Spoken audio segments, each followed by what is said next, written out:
that disprove what they're saying, regardless of how strong the facts are. And to me, hey guys, how you doing? Oh, okay. Alex. How'd that happen? Alex? Well, are we just connected to Alex?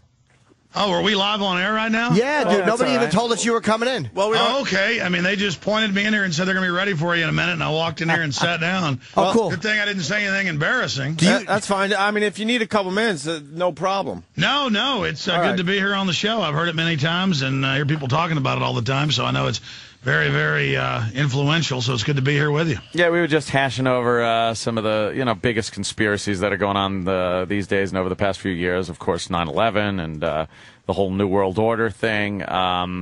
So where do you stand on a lot of these? Are you one of these just it's an absolute conspiracy, a little more open-minded with these things? Where do you stand? Well, really, I'm somebody who goes off the facts, off of what I can prove. Now, people can have disagreements about the way I interpret things, but 15 years ago when I first got on radio, I talked about the Gulf of Tonkin being staged to get us into Vietnam in 1964. And I had the San Diego newspaper clippings from the time, from research I'd done and from books I'd read. But it was only a rumor for the general public, so it was a conspiracy theory. And, of course, 5 years ago it was declassified that the Gulf of Tonkin was staged, and they released the LBJ tapes with McNamara where they planned to stage it. And McNamara tells the president, showing who the boss was, how they were going to stage it and what he would say coming up in 2 days at the press conference. And it's LBJ at his ranch outside Austin, where I sit, and McNamara, the defense secretary, at the Pentagon. And another example is more than 10 years ago, I had declassified, hidden in plain view, government documents about terraforming or geoengineering of the globe going on. Since the mid-'90s, there's been a giant covert, hidden in plain view, weather modification going on a global scale, and it's run by the Pentagon. And now 2 years ago, at the end of the Bush administration, they began to declassify more of it, and then John P. Holdren, the White House science czar, went public in his first press conference and announced that they basically can manipulate and control the weather. It's a secret program, but he's just letting us know what's going on. They're saving us from global warming. So my point is, one man's conspiracy theory is somebody else's facts. Now, are there people saying they're blood-drinking lizards from Planet Pop-Tart that are psychically controlling our brains? Are there schizophrenics running around who, think that they're Jesus and the Pope and Mary and Joan of Arc and a Keebler elf rolled into one, and also the Lucky Charms person? Yes, but I'm somebody who just covers the facts. I can prove, and I found 9 times out of 10, truth is much stranger than fiction. And Alex, let me just say where they can hear Alex, too. He's on XM 165 Talk Radio Saturdays. He's not on Sirius, only on XM 6 to 9 p.m. Eastern. You're not from the school of thought that sometimes the path of least resistance is, in fact, the facts? Well, the social engineers are able to predictively, especially with computers, but before they had idiot savants and others that were able to societally manipulate things. They call it the scientific dictatorship, the final revolution.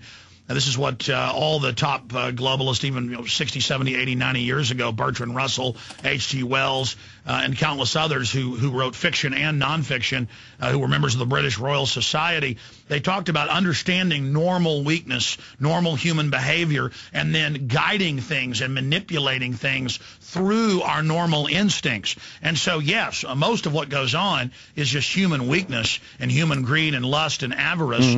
But the New World Order, like a symphony conductor, knows how to play all those different factors together in a type of 3-level chess where they're looking forward long term, and they're also willing to make sacrifices. The only thing that I find troubling about any conspiracy is the fact that I've never seen a group of people able to work together, to be quiet enough for long enough where it doesn't come out and get exposed in some way, shape, or form. Well, I totally agree with you. I absolutely, totally agree with you. That's why people got off the ships in San Diego after the Gulf of Tonkin when they rotated back a year later.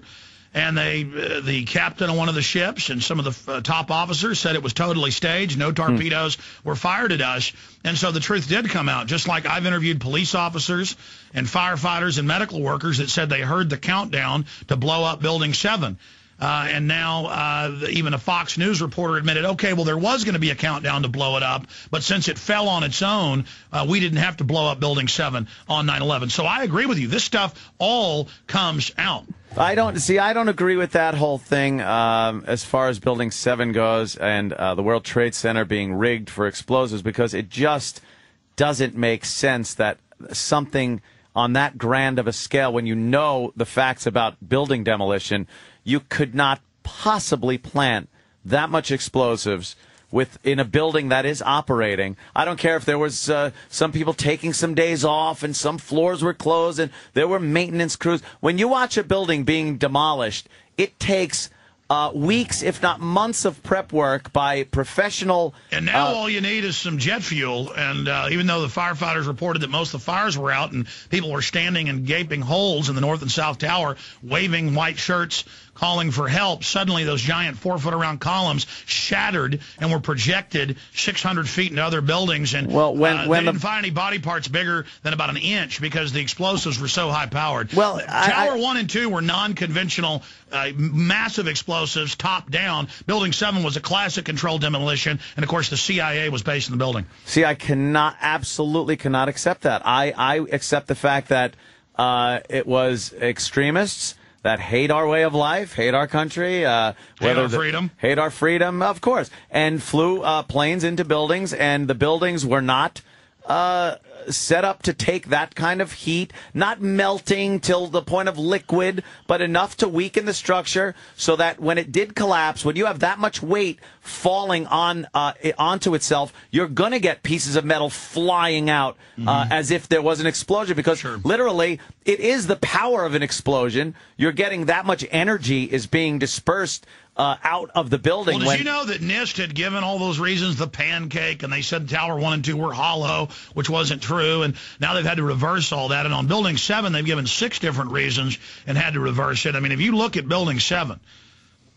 we interviewed the deputy head of emergency management, Mr. Jennings, in New York, Barry Jennings, and then about a week later, he mysteriously died after we aired the interview with him. And he talked about how they blew up Building 7, and, of course, then he died mysteriously. How then was this these explosives brought into these buildings? Well, I mean, let's talk about 7. It had the FBI, NSA, CIA, Defense Intelligence. It was the biggest single U.S. intelligence building, private intelligence building in the world. Most buildings of that size, 47 stories or more, are completely government installations like Fort Meade with the NSA and others. The entire building was a giant spook command base. Yeah. You like that little ding-ding there? I absolutely do. Is that the Pavlovian conditioning? Hey, guys, but I also want to tell you, I am on XM. They are 1 hour, my syndicated radio show, also at night, but I really appreciate you guys out of the gates plugging that. You guys, also, the websites are Infowars.com and PrisonPlanet.com, and that's where people can actually go and look at the information that we actually cover. I mean, I was talking 10 years ago when they got rid of Glass-Steagall, actually 11 years ago, with economists about how the IMF and World Bank had gotten rid of Glass-Steagall type legislation in third world nations by design, gone in and paid off governments to do it, so the private banks could come in and sell derivatives to the countries to financially destroy them. And now we have the Goldman Sachs Timberwolf emails. We have the McClatchy newspaper emails that they got, where Goldman Sachs premeditatedly sold derivatives to destroy their competition and to collapse the economy so they could consolidate power. And now the new banking re-regulation legislation, even the Washington Post admits, allows the private Federal Reserve to fully take over any banks or institutions they wish and gobble up their competition. That's why the Texas Banking Association president 2 months ago wrote an editorial saying this is a criminal takeover by the very central banks that engineered the financial collapse. But we hear on the news, Obama's getting tough on those rascally bankers. He's going to show them by giving them even more power. It'd be like if somebody robbed a bank and the police showed up and said, wait a minute, you just stole $1 million. We're going to give you a truckload of gold bars to punish you and 15 hookers. How does that sound? Can I ask Alex a question? This is off the subject. It's something I wanted to ask in the beginning, then we got into 9/11. What made you a conspiracy guy? Like, because to me, my issue with conspiracies is that it seems like a lot of times people become so invested in the idea that a conspiracy must exist, that their agenda becomes proving a conspiracy as opposed to seeing sometimes plain and simple facts in the other direction. No, you seem to be a very well-informed guy. Like, what put you on the road to, like, thinking that there's a lot of conspiracies? And I believe that some